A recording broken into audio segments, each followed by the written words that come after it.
오늘 본문은 예수님께서 빌라도의 관정에서 십자가 처형을 판결받으시고 십자가로 이동하는 중간에, 그리고 십자가에 달리셔서 죽기 전까지 일어난 일들을 소개하고 있습니다. 하나님, 태초에 아버지와 함께 말씀으로 천지를 창조하셨던 그 창조주께서 이 땅에 내려오셔서 죽기까지 복종하셨는데, 그 죽으시기 직전에 일어났던 일을 소개하고 있는 겁니다. 예수님께서 이 땅에서 겪으신 모든 일들이 다 고난이었습니다. 죄 없으신 분께서 죄인들과 함께 살아가는 것 자체가 고난입니다. 그 비참의 절정은 십자가 죽음이었습니다. 높으신 하나님이신데 자기가 만든 그 피조물한테 죽임을 당하십니다. 창세 전부터 택정하셔서 구원으로 인도하셨던 그 언약 백성, 이스라엘 백성들한테 죽임을 당하십니다. 우리가 구약의 아무데나 그냥 눈을 감고 열어보아도 하나님의 사랑이 가득 아로새겨져 있는 것을 발견합니다. 하나님은 이스라엘을 너무너무 아끼시고 사랑하셨습니다. 애굽에서 종살이하는 그들을 값없이 구원해 주셨습니다. 죄인들과 동행하면서 말씀을 깨우쳐 주시고, 잘할 때는 칭찬하시고 못할 때는 꾸짖으시고 하면서 가나안 땅으로 인도하셨습니다. 그리고 가나안에서도 계속해서 주님을 섬기도록 여러 선지자들도 보내시고 또 적군도 막아주시고 하면서 지키시고 보호하셨습니다. 물질도 공급해 주셨습니다. 이스라엘은 하나님을 떠난 적이 많았습니다. 하지만 하나님께서는 한 번도 이스라엘 곁을 떠나지 않으시고 항상 함께 하셨습니다. 바로 그 하나님께서, 그 구약의 그 하나님께서 사람으로 이스라엘에 오셨던 겁니다. 예수님께서 바로 그 구약에 나왔던 그 하나님, 이스라엘을 그토록 사랑하셨던 그 하나님이셨습니다. 그런데도 이스라엘 사람들은 예수님이 하나님의 아들이시다, 근본 하나님의 본체시다, 수많은 증거들을 외면했습니다. 몰랐던 게 아닙니다. 알 수 있었고 알았습니다. 하지만 외면했습니다. 예수님께서 행하셨던 수많은 기적들, 이사들, 구약의 예언들, 예수님이 하나님의 아들이시고 그리스도시다, 이 사실을 알았지만 모른 척 했습니다.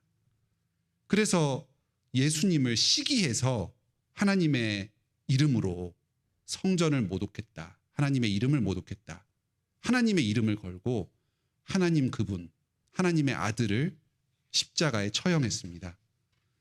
더 가까이는 크게 봤을 때 이스라엘인데, 더 작게 보면 3년 동안 그토록 가르쳤던 가룟 유다가 자기를 팔아넘기는데 앞장섰습니다. 수제자를 자처하는 베드로, 주는 그리스도시요 살아계신 하나님의 아들이십니다, 내가 죽기까지 주님과 함께 하겠습니다, 큰 소리 쳤던 그 베드로 도망가 버렸습니다. 예수님을 부인했습니다. 모든 제자들이 예수님 체포 당시에 뿔뿔이 흩어져 버렸습니다. 두려워서 감히 자기를 드러내지 못했습니다. 이것이 예수님의 큰 비참입니다. 자기가 그토록 사랑하고 마음을 주었던 그 이스라엘 백성들, 그 제자들, 이들한테 버림당하고 배신당하고 또 심지어 죽임당하는 폐륜을 당한 겁니다. 우리도 그렇지 않습니까? 종종 신문지상에서 평생 동안 금이야 오기야 자신의 모든 삶을 바쳐서 길러낸 아이가 있는데, 그 아이가 부모 뜻을 완전히 저버리고 돈을 탐해가지고 폐륜적인 행동을 저질렀다는 이야기 듣습니다. 우리 주변에서도 다 자식들에게 크고 작은 기대를 하지만 그 기대를 자식들이 저버리고 또 부모를 어떤 면에서 배신하고 그러는 경험들을 많이 합니다. 그럴 때마다 우리는 도대체 그 아이에게 쏟았던 그 정성과 시간이 무슨 의미가 있는가, 심각한 회의가 들지 않습니까? 인생 헛살았다. 너무너무 큰 절망에 빠져들게 됩니다. 그런데 말입니다. 이 예수님의 이 낮아지심, 그 비참함은 예수님께서 십자가에 못 박히시기 직전까지 계속됩니다. 어디까지, 어느 밑바닥까지 가는가 한번 보자 할 정도로 계속 더 비참해지십니다. 여기 오늘 본문에서는 예수님의 뒤를 따라서 십자가를 향해 함께 동행했던 여러 사람들의 이야기가 나옵니다. 하나씩 살펴보면 다 어딘가 모자란 사람들입니다. 마지막 순간에 예수님 곁을 지켰던 사람들이 이런 모자란 사람들이었습니다. 지금부터 그 사람들을 한 명씩 살펴보겠습니다. 먼저 첫 번째입니다. 십자가를 대신 지는 구레네 사람 시몬입니다. 예수님께서 십자가를 제대로 못 지셨습니다. 아마 밤새도록 잠도 제대로 못 자고 음식도 제대로 못 하시면서 그 고된 신문을 당하시고 그 재판에 넘겨지셔서 아주 고초를 당하셔가지고 육체적으로 정신적으로 많이 소진하셨던 것 같습니다. 군인들이 그걸 보고 옆에서 어떤 사람을 불러가지고 십자가를 대신 지게 합니다. 그 구레네에서 온 사람 시몬입니다. 시몬은 우리 아는 그 이스라엘의 여러 아들 중에 한 사람 이름도 시므온이었죠. 유대 이름입니다. 유월절을 지키러 예루살렘으로 올라온 저 로마 지역의 어디에 사는 그 디아스포라 유대인 중에 한 사람이었습니다. 구레네 지방은 저 멀리 아프리카 대륙의 그 북쪽의 그 지중해 연안에 있는 해안 도시의 이름입니다. 나중에 사도행전에서 복음이 멀리 전파되는 그 지역 중에 한 군데인데 상당한 거리가 있는 곳이었습니다. 아마 먼 백길을 와서 유월절 절기에 참석하려고 예루살렘까지 온 사람이었습니다. 그런데 성경에서는 이 사람이 시골 출신이다 이렇게 콕 집어서 얘기합니다. 뭣도 모르고 저 멀리 구레네 어디 촌 동네에서 먼 길 온 사람, 그래서 어리둥절해가지고 이게 뭔 상황인가 하고 쳐다보고 있는 그 사람을 난데없이 불러다가 십자가를 지우는 겁니다. 전까지 예수님도 본 적도 없고 가르침도 배운 적도 없는 그 완전 생뚱맞은 그런 사람입니다. 근데 예수님께서 이런 남모르는 사람, 시골 사람, 한 번도 복음도 들어본 적도 없는 사람, 그런 사람의 도움을 지금 받으셔야 할 정도로 아주 곤궁한 상태에 처하셨습니다. 두 번째로 예수님을 따르면서 슬퍼하는 여인들의 이야기가 나옵니다.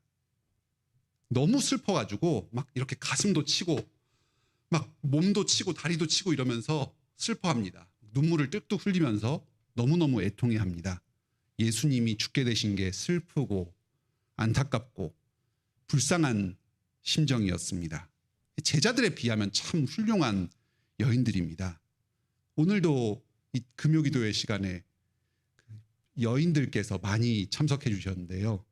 앞에 나서서 큰 소리 치던 남자들, 제자들은 다 뿔뿔이 어디로 흩어졌는데 이 여인들은 평소에 조용하게 예수님과 제자들을 섬기고 또 마지막까지 주님 뒤에서 뒤를 따르고 있습니다.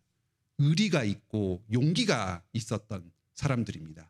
슬피 운다는 것은 예수님을 지지한다, 응원한다 이런 표시인데 이런 표가 밖으로 나는 것도 전혀 두려워하지 않았습니다. 정식 제자는 아니었지만 평소 마음으로 주님을 존경했던 사람들도 아마 많이 같이 동참했을 겁니다. 큰 무리였습니다. 예수님께서 너무 힘들어가지고 십자가를 시몬한테 맡기고 걸어가시다가 갑자기 우뚝 멈춰서서 뒤를 돌아서 이들을 쳐다보십니다. 그리고 말씀하십니다. 죽음을 목전에 두고서 마지막 가르침을 이 자기를 따르는 군중들에게 주시는 겁니다. 예루살렘의 딸들아, 지금 너희가 나를 동정할 때가 아니다. 곧 예루살렘에 무서운 심판이 올 것이다. 그때가 되면 사람들은 자기가 살아있다는 사실 자체를 저주하게 될 거다. 죽고 싶을 거다. 그럴 정도로 무서운 심판이 다가온다. 그러니까 너희와 너희 자녀를 위해서 슬퍼해라. 갑자기 왜 이런 말씀을 하십니까? 지금 육체적, 정신적 한계에 다다른 상황이고 죽음을 목전에 둔 그런 상황입니다. 자기 한 몸 챙기기도 급급한 상황입니다. 어서 빨리 회개하라는 겁니다. 지금 너희 심판 목전에 다다랐고 죽게 됐으니까 너희 어서 빨리 회개해서 생명을 얻어라. 그 가르침을 주시는 겁니다. 지금 나는 심판받아 죽어가지만 내가 곧 심판을 당하는 사람이 아니라 너희를 심판하는 사람으로 다시 온다. 심판주로 온다. 하나님으로 내가 다시 재림할 것이다. 나는 동정의 대상이 아니다. 지금 너희의 목전에 닥친 그 심판을 피하기 위해서 어서 회개해라 하시는 겁니다. 마지막 순간에 예수님께 가장 우호적이었던 사람들, 그 군중의 시각이 이 정도였습니다. 불쌍하다. 예수님 참 불쌍하다. 저렇게 죽어서 어떡하냐. 저 아까운 사람. 불쌍하다. 이 정도가 그때 예수님 주변에서 가장 수준 높았던 사람의 관점이었습니다. 예수님께서는 죽는 순간까지도 그들에게 복음을 전하십니다. 자기를 걱정하는 게 아니라 그 사람들을 걱정하십니다. 나는 하나님이다. 내가 바로 심판주다. 너희의 동정을 받을 그런 존재가 아니다. 부활할 것이고 영광 받을 것이다. 곧 너희를 심판하러 내가 다시 올 것이다. 그러니까 어서 회개해라. 임박한 심판을 피해라. 죽음의 직전까지도 예수님에 대해서 그리고 그 십자가 죽음의 의미에 대해서 제대로 아는 사람이 없었습니다. 수많은 사람에 지금 둘러싸여 있었고 어떤 사람들은 막 예수님 불쌍해서 어떻게 하면서 막 울면서 따라오고 있었지만 예수님은 철저하게 외로웠습니다. 그런데도 주님께서는 자기 연민에 빠지지 않으셨습니다. 아유, 내가 지금까지 이렇게 노력했는데 뭐 열매가 하나도 없구나. 참 인생 헛살았다. 그런 게 아니었습니다. 그들을 책망하지도 않으셨습니다. 끝까지 죽는 순간까지 마지막 숨이 끊어지는 그 순간까지 계속해서 구원의 복음을 전하셨습니다. 회개를 촉구하시고 그들을 살리고자 하셨습니다. 다음 세 번째입니다. 예수님을 조롱하는 관원과 군인들입니다. 로마의 관리들 군인들은 예수님한테 전혀 애정이 없었습니다. 철저한 불신자였고 이방인이었고 주와 아무 상관이 없는 자들이었습니다. 유대인이 예수님을 시기하는데 말려들어가지고 하나님의 아들을 정죄하고 그냥 흔한 사람 중에 식민지 백성 중에 한 사람이라고 생각하고 재판해가지고 십자가에 못 박아버렸습니다. 그 영원한 치욕을 스스로가 역사 속에서 뒤집어 쓰고 있다. 이것도 몰랐습니다. 본디오 빌라도, 관원들, 군인들 이들은 자기가 지금 무슨 일을 하는지 알지 못했습니다. 하지만 그렇다고 해서 이들의 죄가 감해지는 건 아닙니다. 사도신경은 말합니다.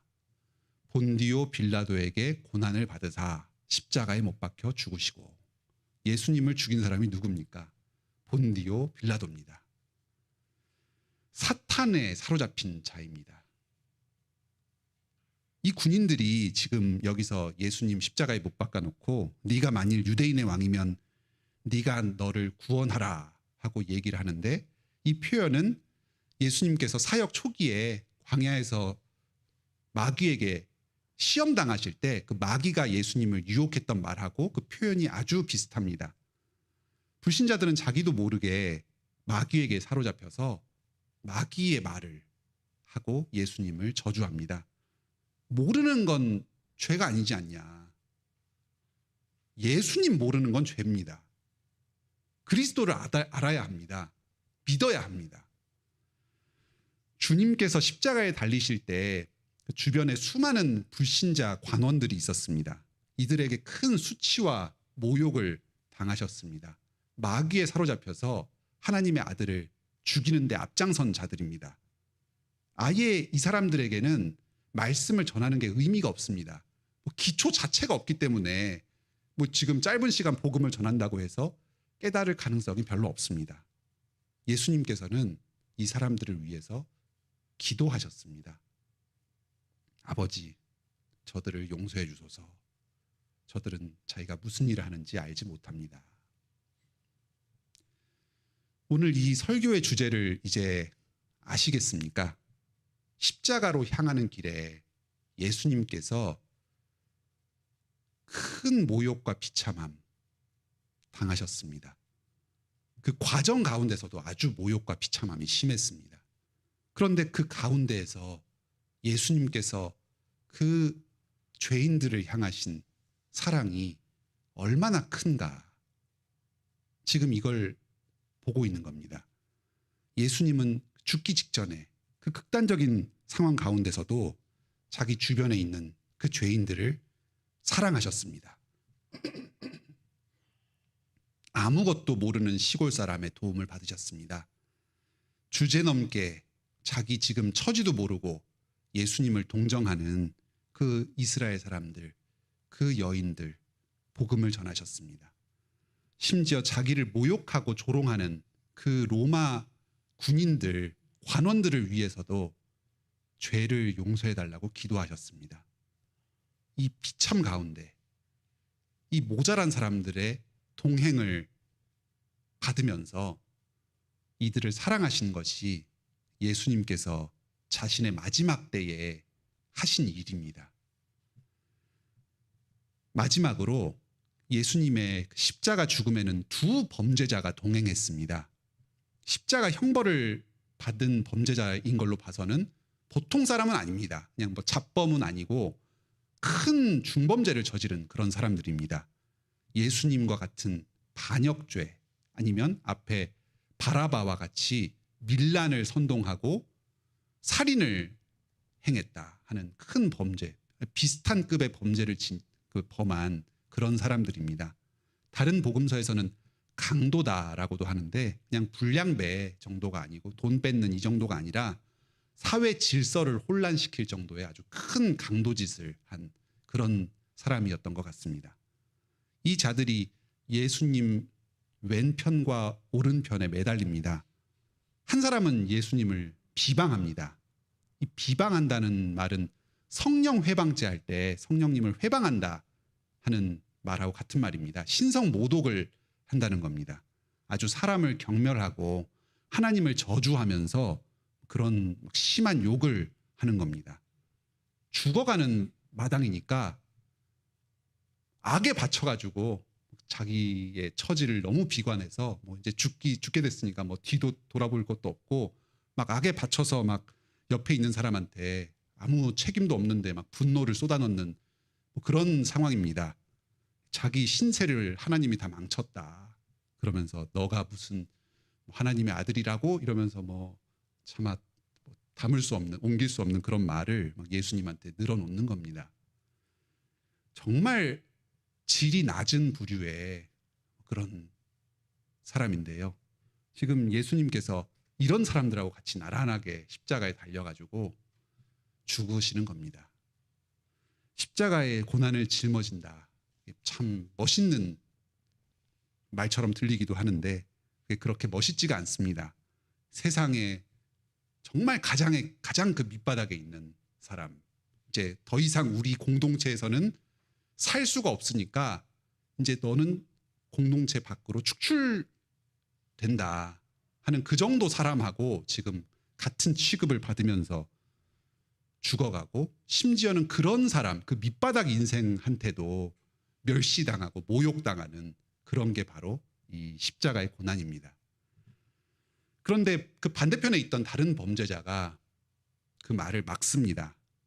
이 사람은 예수님에 대한 상당한 믿음과 지식을 가지고 있었습니다.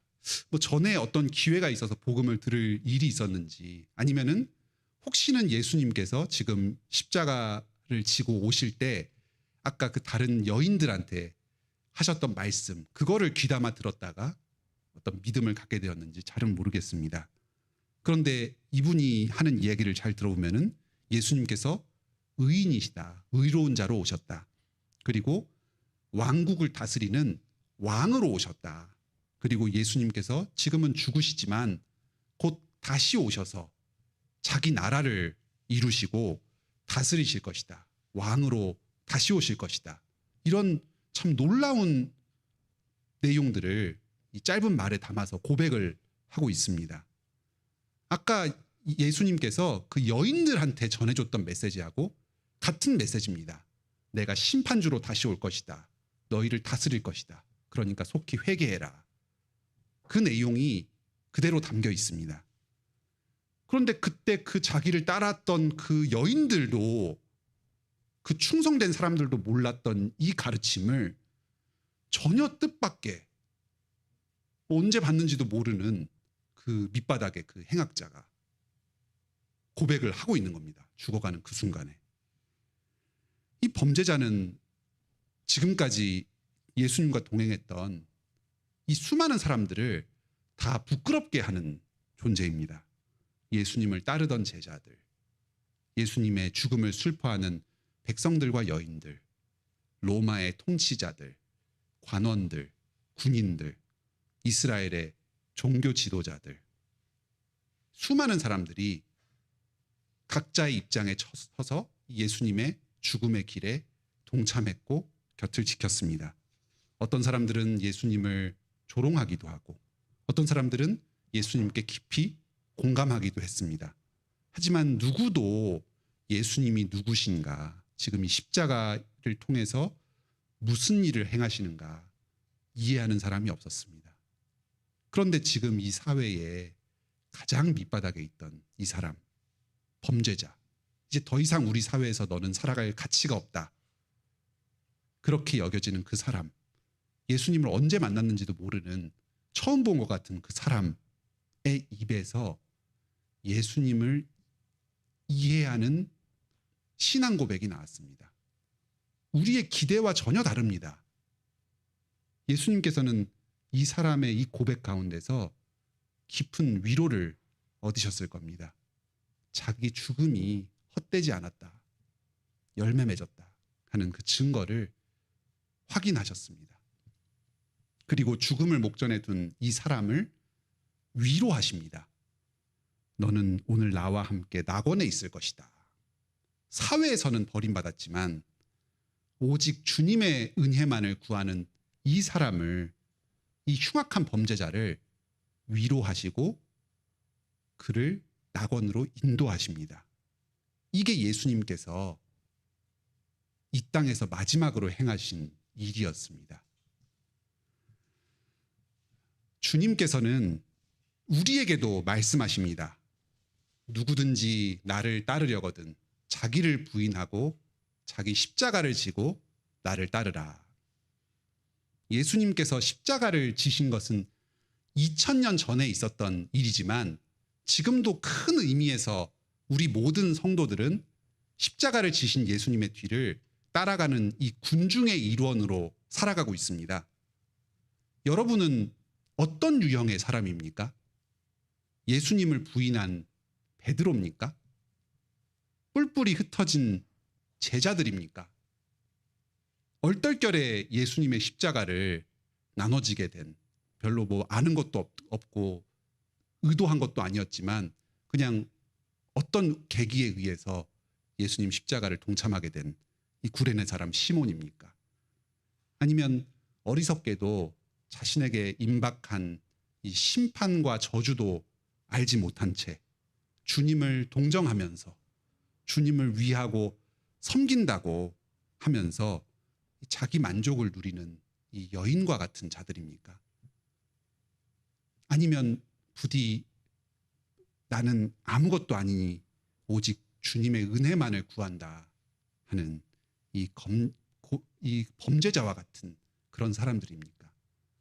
부디 마지막 이 범죄자와 같은 분들이 우리 중에서 많았으면 좋겠습니다. 주님께서는 이런 우리에게 복음을 전하시면서 또 우리를 위해서 기도하시면서 때로는 우리의 그 부족한 섬김도 받아주시면서 계속해서 우리가 주님의 뒤를 따라서 이 십자가의 길로 걸어나가도록 도우십니다. 주님께서 이 십자가에서 죽으시기 바로 직전에 보이신 이 큰 사랑이 바로 오늘도 지금도 우리에게 계속해서 베풀어 주시는 그 사랑임을 알고 이 저녁에 기뻐하시고 감사하시길 바랍니다. 또 우리는 이제 예수님을 본받아서 각자 자기의 십자가를 지고 작은 예수로서 인생을 살아갑니다. 그리스도께서 받으신 고난을 똑같은 고난은 아니지만 각자가 작지만 그대로 감당합니다. 오늘 말씀에서 본 그 십자가의 수치와 치욕이 우리의 삶 가운데서 어느 정도 다 있습니다. 내가 사랑하러 섬기는 그 사람, 많은 시간과 정성을 기울였던 그 사람에게 배신당합니다. 그래도 우리는 그 사람을 위해서 계속해서 희생하면서 복음을 전합니다. 아는지 모르는지 어쨌든 마지막까지 끝까지 복음을 계속 전합니다. 어떤 사람은 나를 위하고 나에게 잘 해준다 하면서도 내가 전하는 복음, 또 내가 살려고 하는 그 삶을 다 이해해 주지 못합니다. 또 어떤 불신자들은 우리 곁에 계속 서서 우리 주변에서 나를 욕하고 조롱합니다. 심지어는 이 세상에서 가장 멸시받고 천대받는 사람, 뭐 그냥 사회적으로 관계로만 대고 보자면 뭐 나하고 감히 말도 섞을 수 없는 그런 사람인데 내가 그리스도인이기 때문에 나를 멸시하고 욕하는 그런 경우도 얼마든지 있을 수 있습니다. 기가 막힌 일들이 그리스도인의 삶에서는 일어납니다. 하지만 그런 때에도 주님께서 우리에게 우리의 섬김이 결코 헛되지 않다는 증거를 보내주십니다. 이 범죄자 중에 이 마지막 이 한 사람처럼 전혀 생각지도 못했던 사람, 내가 별로 마음 쓰지 않았던 어떤 그 사람에게서 소망의 씨앗을 발견하고 기뻐할 때가 우리에게 있습니다. 주님께서 보내주신 선물입니다. 주님이 살아계시다는 사실을 그런 사람들을 통해서 경험하면서 그 사람과 함께 우리도 낙원으로 들어가게 될 것입니다. 이번 성금요일을 맞아서 그리스도의 이런 십자가의 고난에 동참하시고 영광에도 함께 동참하는 여러분 다 되시길 바랍니다. 함께 찬송 부르시겠습니다.